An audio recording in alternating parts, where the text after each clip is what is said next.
हम बकवास पर आपको खुशामदीद।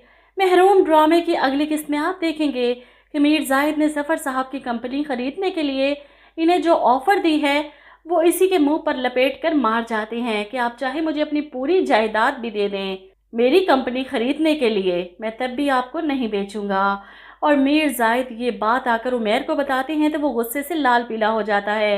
डैड, मैं हर हाल में कंपनी ख़रीदना चाहता हूँ, बल्कि हर उस कंपनी को हायर करना चाहता हूँ जिसमें ज़ाहिरा काम करे। ये डील मेरे लिए बहुत अहम है, आप जानती हैं ना ये बात। और मीर जाहिद इसे शह देते हैं, बिल्कुल बिल्कुल बेटा, मैं जानता हूँ। वहीं दूसरी तरफ जोया तो जल्द ही अपने अंजाम को पहुंचने वाली थी। बहुत हवाओं में उड़ रही थी कि सब कुछ इसे कैसे आराम से मिल गया जो इसने चाहा। उमैर भी इसका हो गया और अब तो उमैर के बच्चे की माँ भी बनने वाली है। वो उमैर के साथ ही डॉक्टर के पास आती है चेकअप करवाने, और वहाँ पर पहले से ही ज़ाहिरा इंतज़ार कर रही थी अपनी बारी का, नसरीन बेगम के साथ बैठकर। इसे यहाँ पर देखकर जोया हैरान होकर सवाल करती है, तुम यहाँ पर क्या कर रही हो? गायनाकोलॉजिस्ट के पास तुम्हारा यहाँ पर क्या काम? जिस पर ज़ाहिरा इसे इग्नोर करती है, तुमसे मतलब। ऐसे में जोया को अंदाज़ा तो हो जाता है कि ज़ाहिरा माँ बनने वाली है, इसलिए वो उमैर की नज़रों में इसे मज़ीद गिराने के लिए इल्ज़ाम लगाती है। तो बात यहाँ तक पहुँच गई। उमैर, पूछो इससे किसका बच्चा है ये? जिस पर ज़ाहिरा इसे चुप करवाती है, अपनी घटिया सोच अपने तक रखो, तुम्हें उससे फ़र्क नहीं पड़ना चाहिए। ये बच्चा किसका है? ये बच्चा मेरा है और मेरा ही रहेगा। खैर, इंसान के अंदर इतनी नेगेटिविटी हो ना, तो इसके साथ अच्छा तो हो ही नहीं सकता, क्योंकि कुदरत भी अपना इंतकाम लेकर रहती है। जो कुछ इसने ज़ाहिरा के साथ किया, इतने आसानी से इसे सब कुछ कैसे मिल सकता था? इसलिए डॉक्टर को चेक करवाती है और अल्ट्रासाउंड की रिपोर्ट आने के बाद डॉक्टर से बताती हैं कि सॉरी, आपके बच्चे की ग्रोथ तो रुक चुकी है और मुझे नहीं लगता इस सब के बाद फर्दर आप कभी माँ बन पाएंगी। ये सुनकर तो जोया चीख पड़ती है, झूठ बोल रही हैं आप, क्या बकवास कर रही हैं? ये सब कुछ आप ज़ाहिरा के कहने पे कह रही हैं ना? उमैर, इनको ज़ाहिरा ने कहा है ये सब कहने के लिए, बताएं मुझे। जिस पर डॉक्टर को भी गुस्सा आ जाता है, आपका दिमाग तो ठीक है, ये आपकी रिपोर्ट्स और अल्ट्रासाउंड की रिपोर्ट्स बता रही हैं, मैं नहीं कह रही।